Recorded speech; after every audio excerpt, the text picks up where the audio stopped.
Hello.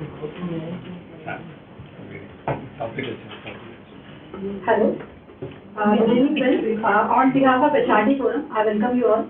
And today we are very fortunate to have Mr. Vibhu Chakravarti with us. And he is going to address us on the topic, how to deal with underperforming employees. So it is a very interesting topic. And I request Mr. Ashish Sinha, mentor HRD Forum, to please welcome today's speaker, Mr. Vibhu Chakravarti.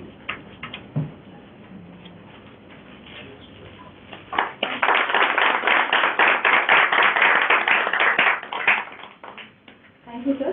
Now I invite Mr. Hemant Tora, Chairperson, HRD Forum, to please address us.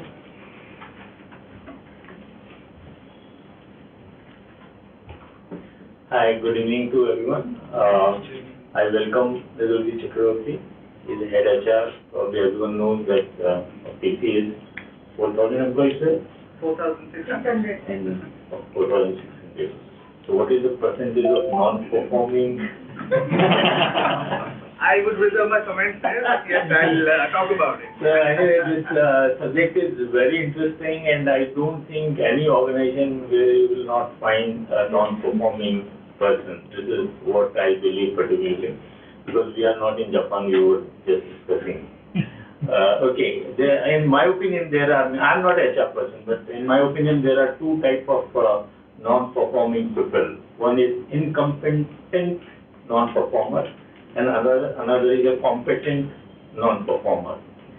So, incompetent performer, you can give a training and you can make him performer, but जो सोया हो उसको तो जगाया जा सकता है, जो सोने का नाटक करे उसे जगाना बड़ा मुश्किल होता है.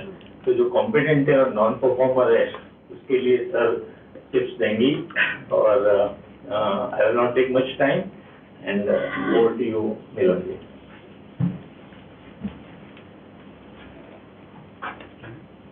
Thank you, sir. Now I invite Mr. Suresh Pandelwarji to address the speakers. Good evening, ladies and gentlemen. On behalf of HRD Forum, I welcome you all. I am just adding what Loras has said. We should know, or the employee should also know, whether he is underperforming or not, so that we can have a fair idea, and accordingly we can certainly develop some modules to develop, so that our industry, our business should run. Thank you, sir. As far as Vidul is concerned, he is one of the good speakers and is one of my friends. His introduction, he is a master in mass communication and management. Vidul started off his career as a journalist with PTI, where he worked for more than 3 years. Vidul project into HR as a trainer with IBM in 2001 and has over 1.5 decades experience in that particular field. He also worked in almost all the departments of human resources, specializing in recruitment, HR operations, learning and development, and labor laws and its compliance as well. He joined Tata Consultancy Services in 2012 and he is now tasked with setting up HR practices in one of the newest centers in our organization as head HR. Multiple certified BEI, Behavioral Event Interviewer from SHL Talent Measurement Solutions. He also is a certified trainer by the Stephen Covey Foundation. He is also acknowledged as a practitioner in corporate ethics by the Tata Management Training Center in Pune. He is also a certified coach and he is very interested in studying the way human mind works.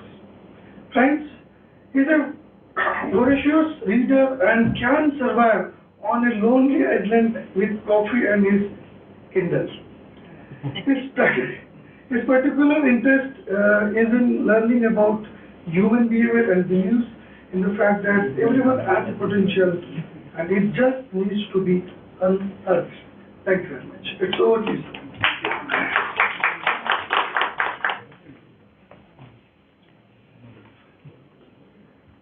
So, thank you so much, Ashish sir, Hemant sir, thank you so much.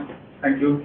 So, it's been a pleasure to be here amongst all of you and share my thoughts, some of my ideas which I thought would be relevant to and would do justice to today's topic. This format of discussion is a little alien to me, so pardon me if I make some mistakes while I do, because I'm used to, moving around and not really, confined to the dais. So if I move around here and if you're not unable to hear me, kindly let me know. So we can give you a call mic. I'm fine if I just have a mic. Audible enough. Okay. Yeah, I would like to think so. Call mic. You will have a call mic. Yeah, that'll be great.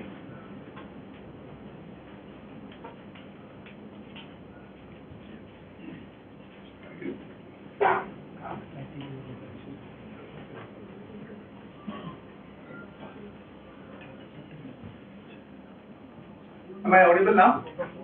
Yeah, okay, great. So, I'd like to structure today's discussion. So I've put together a PPT and I'd requested Pandilwar sir and I said that I really did not want to do a PPT and a talk in the manner because, we have people from the fraternity, we have practitioners, we have people from the industry, so I really did not want to do a PPT kind of a discussion, but more interactive, and I'd request you to please stop me wherever you think I'm going wrong, because my experience is of what I have known, and I'd love to share my experience and also take from what you guys have to share. So the way I want to structure it is I have some basic thoughts which I want to share with you, and at the same time, I'd stop in between for a small activity, if you allow me to, and would leave it to a more discussion-oriented session, if that works for all of us. Does that look okay? Yes. Okay, great. So I'd start off with this opening slide that I have there, right? And I'd like to call it, so there's a small heart which I've put there, how to manage underperforming employees, right? And why do you think the heart is there? Symbol of love. Sorry? It's the symbol of love, so love your employee. Love your employee, okay. All right. You need to touch the heart to know, unfold the truth behind Okay. All right. They don't have their heart into the work. Emotional quotient. Yeah, emotional quotient. All right. Okay. So, all of this and more. I just wanted to put this up there to appeal to your heart that, underperforming employee is also a part of your organization and my organization. So, when sir asked me that what is the percentage of underperforming employee in my organization, like every organization, there will be underperformers. But what do you do with those underperformers is what will ensure whether they remain underperformers or they come up with us. Right. So underperforming employees, unlike the banking sector, are not NPAs for us. Human beings can never be NPAs. So with that, I'd like to take it forward. So what we want to cover today is we want to cover be familiar with the ideas, of what is performance and how do you really measure performance? How should you really measure performance? There are different theories, there are different thoughts around that, but how do you really want to do it? Some of my ideas. How do you set goals and priorities for business and review them periodically? Be able to write performance improvement plans. One of the most important things which decides whether the employee that you have is a performing employee or a non-performing employee, a performance improvement plan. And the underlying thought that a performance improvement plan is a disciplinary letter, which it is not. Most of us think that if you're put on a PIP, you are on your way out. So how do you deal with that heart there when you are really putting a PIP in front of employees? So that's something. Would want to talk about a little about motivation. We all talk about motivation, right? We need to motivate our employees, and employees should be motivated and all of that. We'll talk about motivation. Whether do you really need to motivate your employees? Is it possible to motivate your employees? Versus managing motivation. So we'll talk about that a little bit. And then we'll understand the disciplinary process in a little, very, very briefly, which will help us understand, okay, like sir said, जिसको कुछ नहीं हो सकता तो उसका क्या होगा? उसको जगाने का, जिसको जगा नहीं सकते उसको भगाने का, कैसे भगाने का is also something that we will talk about. Right? So these are things that I wanted to kind of structure. This is the one, right?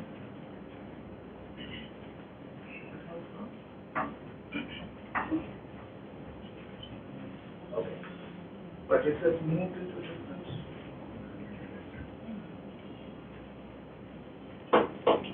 Right.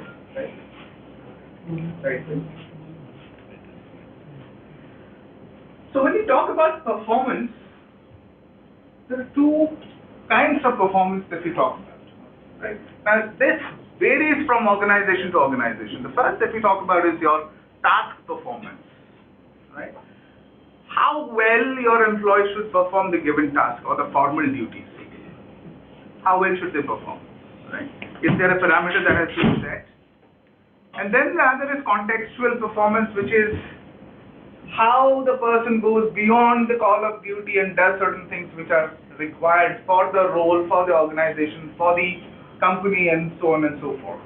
Now, how do we really define what is task performance?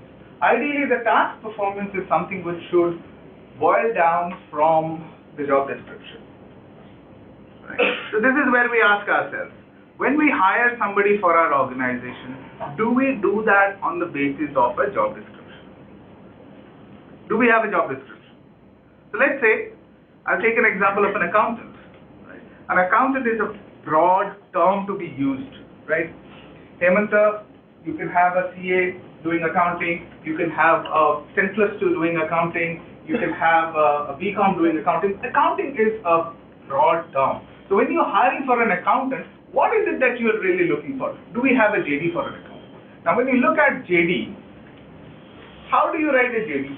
Is a separate topic altogether. It takes a, it's a whole day workshop actually. If you have to structure it, how do you really align your JD to your business goals and to the competencies that are required for for that role? But for the paucity of time, we'll talk about, are we? Your voice is not the ऊपर थोड़ा सा ऊपर करिए या फिर हाथ hand mic दो Better? No? पीछे आ रहा है नहीं आ रहा है ये ऑन है क्या I think ये on है नहीं है अभी on है Is it okay now? Yes. Sorry, it was off. All right, I've packed my. Okay, so for the purpose of this discussion, let us kind of see whether the job description flows from the business goals that we have. So, what are your business goals? What is the accountant supposed to do? Have we put that into our job description? And then, are we really talking about the same thing when the person is onboarded? More often than not, what happens is, we try to portray a very glorious view of the job when you are attracting talent. Right? So we say that the person is supposed to do A, B, C, D, E, and therefore, you require this, that, and all of that. But when the person comes in and joins the organization, the job is limited to Excel sheets. And this is a joke which you will hear mostly from software engineers. That you ask for A, B, C, D, E, knowledge of language, but when you join, you said that it's nothing more than Excel files. So is it related? So that's your first point. Second is contextual performance. Now, contextual performance is not really your attributes. So many of us, mistake contextual performance as attributes. So there is a task performance, which is your bread and butter, the first part of your goal sheet, which is also something which could be critical to quality. So in manufacturing industries, you will have multiple tasks to be done by one individual, but you will have one or two of them which are critical to quality. It has to be maintained, otherwise, the output is not there. So that is your task performance. Contextual performance is those added tasks that you do on a daily basis to be able to deliver what is required in the task performance. Please stop me if you have any questions.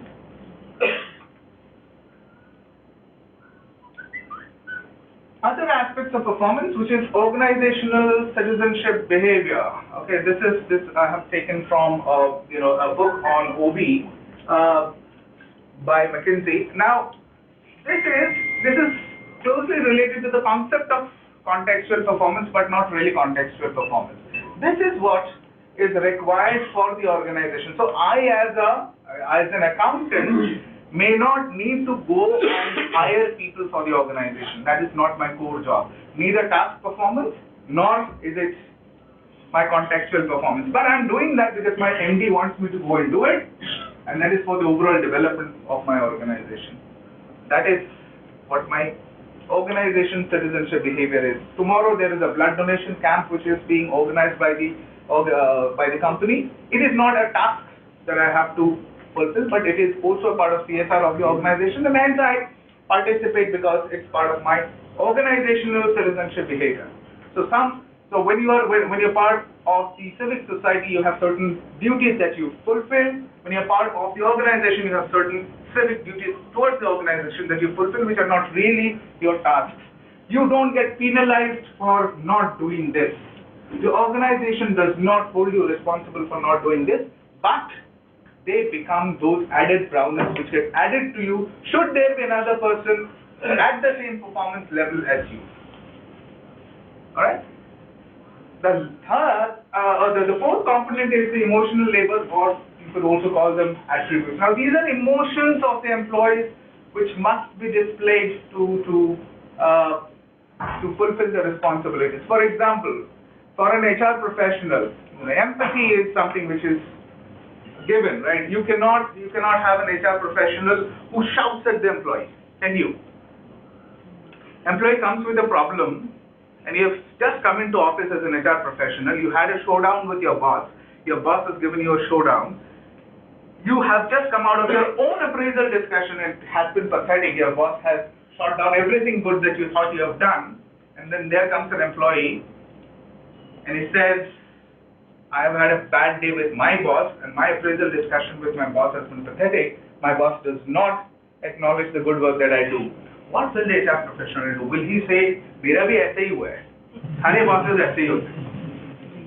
You can't do that, right? You can't do that because that's not a behavior expected out of you as an HR professional. So there are certain behaviors which are not really attributes, which is why I've put attributes in the parenthesis, because it's not really attributes.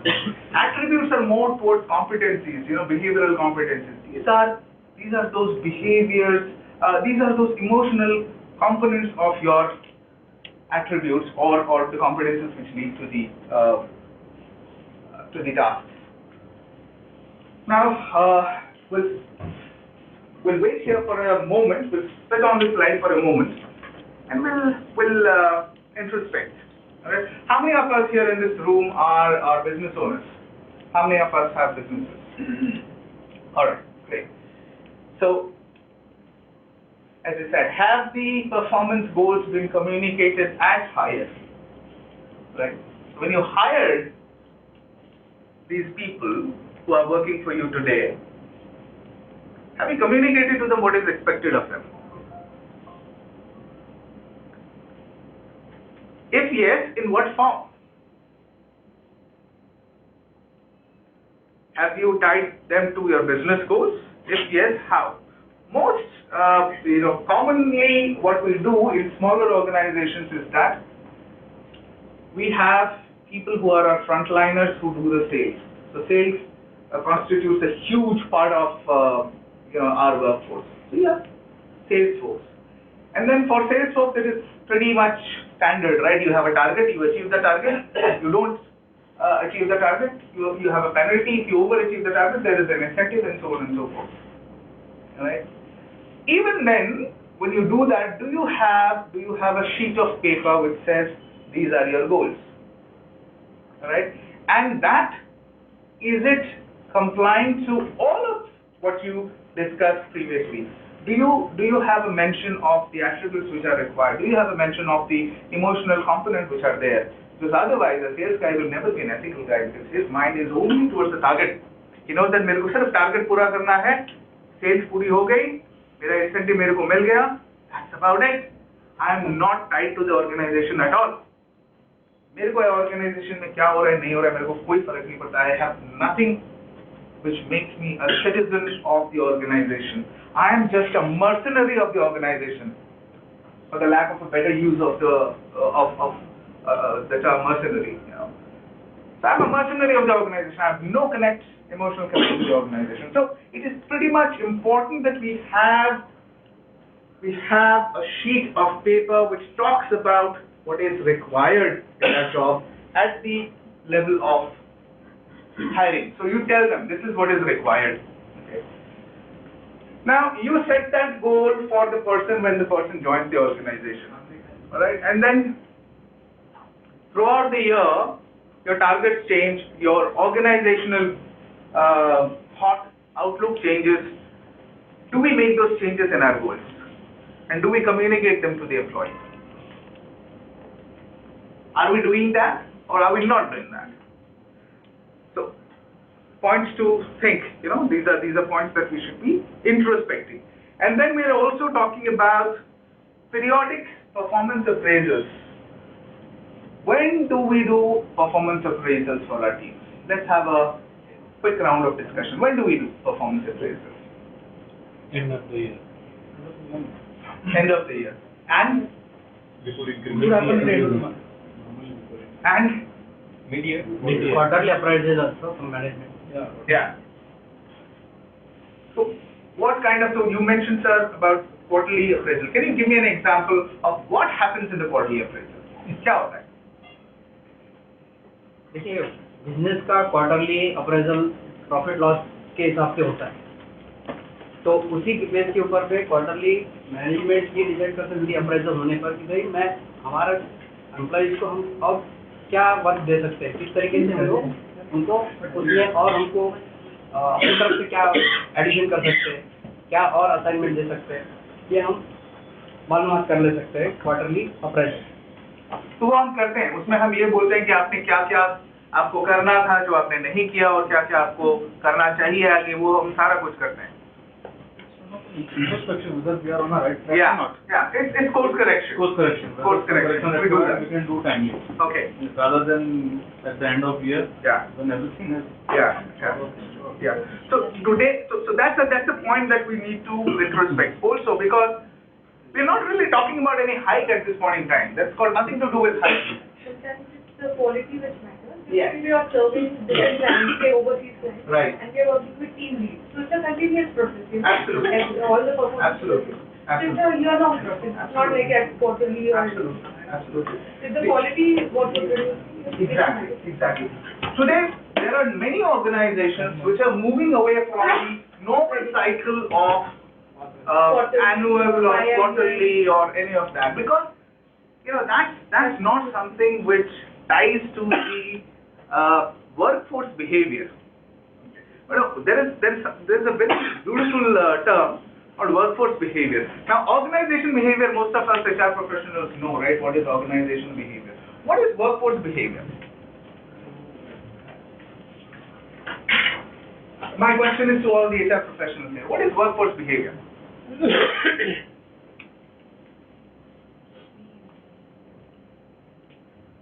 How do you define workforce behavior? It is just like yes, sir. What they talk about the organization. What they talk about the organization. So workforce could be a part of your organization, may not be a part of the organization also. So what they talk about your organization could be what employees talk about your organization, and that you can validate through surveys and closed-ended surveys, open-ended surveys, and so on and so forth. But workforce behavior is basically the general workforce market that you have. What do they think about the industry? What do they think about the practices? What do they really think about your organization as such? Why would they join your organization? So if you look at it from that perspective, workforce behavior is changing, is it not? Is it not? So your workforce today, आज से 10 साल पहले आप अपने एक employ को, मान लीजिए आप एक छोटा सा ग्रोसरी शॉप चलाते हैं और आपके कैश में बैठा हुआ लड़का उसको बोलते थे कि तेरे को 8 घंटा काम करना है, at the end of 8 hours you will tally the cash and the register and you will go home. और वो लड़का day in and day out वो काम करता था, उससे पहले उसके पिताजी भी करते थे, अब वो भी करता है. That used to be the norm. Does it happen today? Will your employee work for more than 6 months if there is a job which is as mundane as this? No. So you really understand that the workforce behavior is changing. The workforce does not really want what you have got to offer today. They want something more. And I have a theory around that as well. My theory may be wrong, but I would like to believe that my theory is right, and I'll tell you why. All of us know about the Maslow's hierarchy, right? What is at the bottom of the pyramid? Physiological. These are physiological needs, your basic needs of food, shelter, security, and all of that. And as you progress, you move to higher levels of needs, right? And at the top is self-actualization or nirvana and all of it, right? So is your need for learning. So is your need for anything else. Because when my father joined the job that he was in, his need for the job was very, very different than the generation that today joins the job world. I have heard stories from my father that, he whatever he earned, he supported his family, and after taking care of all his responsibilities, जो बच जाता था उससे से उन्होंने थोड़ी सी पढ़ाई भी कर ली और further education भी किया, improvement भी किया, and all so on and so forth. Need was very, very different. Now tell me today, our children, how many of our children go hungry? How many of our children know that if I don't work, I will go hungry? None, right? So their need at the bottom of the pyramid is very different. They have moved a layer up, and we're trying to provide them bottom of the pyramid. We're still going by performance method of carrot and stick. उसको कोई फर्क नहीं पड़ता. It doesn't get into his head because it doesn't appeal to me. Unless whatever you are offering me helps me in my survival or my perception of survival, which is also very, very important. I may perceive survival as something very, very different, and you have whatever you have got to offer may be very, very different. So मेरे लिए आज के date में survival is winning a game of PUBG with my colleagues. No kidding. That's true. That's true. People get killed because of video games. I've got nothing to do with what my organization does or doesn't do. So level has changed. So if the level has changed, your organization behavior will also have to match with your workforce behavior, otherwise it's not going to work out. So that's where I come to the fourth point. Are you allowing your employees to participate in making the job the goal sheet? Are you allowing your employees to do that? तो अभी वही cash का लड़का, उसी का example लेते हैं. Same guy who is sitting in the grocery shop in the cash. उसका जब आप गोल शीट बनाओगे, आप उससे पूछते हो कि कैसे बनाना है. तो फिर उसका इंटरेस्ट क्यों होगा? आप उसके ऊपर कुछ लाद रहे हो. This is one of the biggest mistakes that organizations do, okay? That you hire people with experience from the market, and you hire them at exorbitant salaries, okay? And then you want to mold them into the ways of your own organization. क्यों भाई? अगर उसको अपने organization culture के साथ ही मिलाना था तो उसको हायर क्यों किया बाहर से? अपने ऑर्गेनाइजेशन के अंदर के लोगों को प्रमोट करना था. So you spend tons of money trying to hire somebody from the market and then want to change that person. Will it work? It will not. Right? So I want to leave you with this thought while we move on. Okay? Some of the common performance deficiencies, right?